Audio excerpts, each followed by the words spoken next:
बहुत सारे सक्सेस मिलेंगे।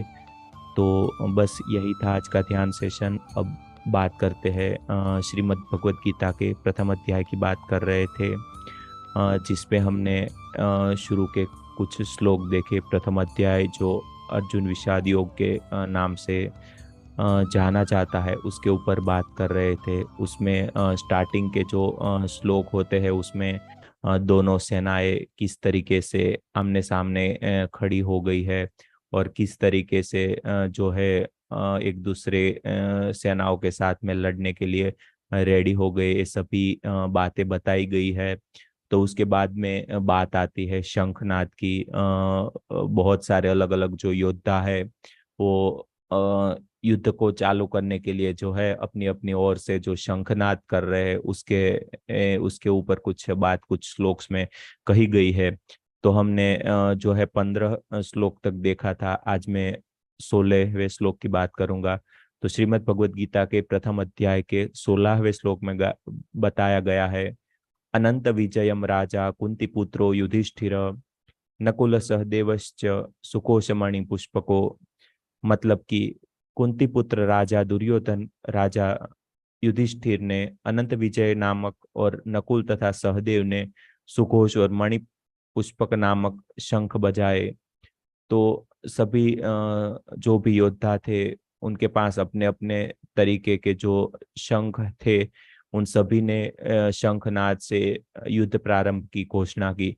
तो दोस्तों, हमारी लाइफ में भी यही होता है। जब से हम खुद को जानने के इस महायुद्ध की शुरुआत करते हैं, तो वैसे वैसे बहुत सारी हमारी ही जो दुर्बुद्धि रूपी दुर्योधन है, वही कहीं ना कहीं हमें परेशान करना, हमारे अंदर अंदर ही लड़ना विचारों के रूप में, वो सब शुरुआत होती है। हमारे भाव धीरे धीरे खराब होते हैं, भाव धीरे धीरे बिगड़ जाते हैं। हमारे आसपास के लोगों को भी हम परेशान करना, दुखी करना शुरू करते हैं। तो यही सभी चीजें जो है महाभारत के युद्ध के रूप में दिखाई जाती है, वो कहीं ना कहीं हमारी ही लाइफ में चलती है। तो उसको महसूस करना है। लेकिन जब हम खुद को जानने के इस युद्ध में आगे बढ़ते हैं, और जब वाकई ही युद्ध की शुरुआत होने वाली होती है, तभी हमारे अंदर की भी दिव्य शक्तियां जो है, जिसको यहाँ पे भगवान श्री कृष्ण के रूप में दिखाया जाता है, वो कहीं ना कहीं हमारे साथ में होते हैं। अगर हम सात्विक रास्ते पे है, अगर हम धर्म के रास्ते पे है, अगर हम अंदर से वाकई ही चाहते हैं कि हम खुद को जानना चाहते हैं, इस जीवन को समझना चाहते हैं, इस जीवन में वाकई ही आगे बढ़ना चाहते हैं, इस सभी दुख दर्दों से, इस भौतिक लिमिटेशन से आगे बढ़ना चाहते हैं, तो कहीं ना कहीं एक जो दिव्य जो मदद है हमें मिलनी प्रारंभ हो जाती है। और धीरे धीरे हमारे नए युद्ध की शुरुआत होती है, जिसको हम ध्यान के रूप में जानने का प्रयास कर रहे हैं।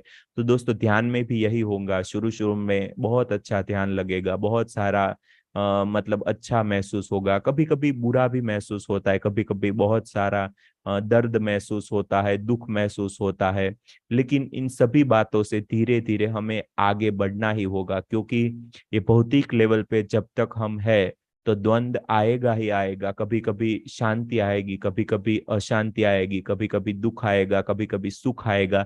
लेकिन अगर हम सूक्ष्म भाव में धीरे धीरे रहना चालू कर देते हैं, अपनी पांचों इंद्रियों को अंदर की ओर सिकुड़ के हमारे जो सूक्ष्म भाव है, आत्मिक भाव में जीने का चालू कर देते हैं, वैसे ही ऑटोमेटिकली ये जो सभी द्वंद भाव है धीरे धीरे मिटते जाते हैं, और एक हम अद्वैत भाव में आना प्रारंभ हो जाते हैं, जहाँ पे कोई भी सुख और दुख अलग नहीं होता है। भौतिक लेवल पे होता है सब कुछ, लेकिन हमारा एक जो अंदर का भाव होता है, वो ऑटोमेटिकली एक है बैलेंस बना लेता है, और हमारा जो ये भौतिक लेवल पे आने वाला सुख और दुख हमारे आत्मा लेवल तक पहुंच नहीं पाता है।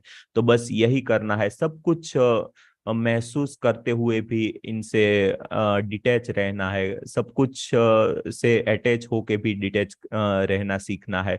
तो बस यही थी आज की मेरी बात। आप में से कोई भी अगर कुछ भी प्रश्न करना चाहते हो, अपनी कोई भी बात रखना चाहते हो, तो और 5-10 मिनट का वक्त लेंगे, उसके बाद में हमारे सेशन को समाप्त करेंगे।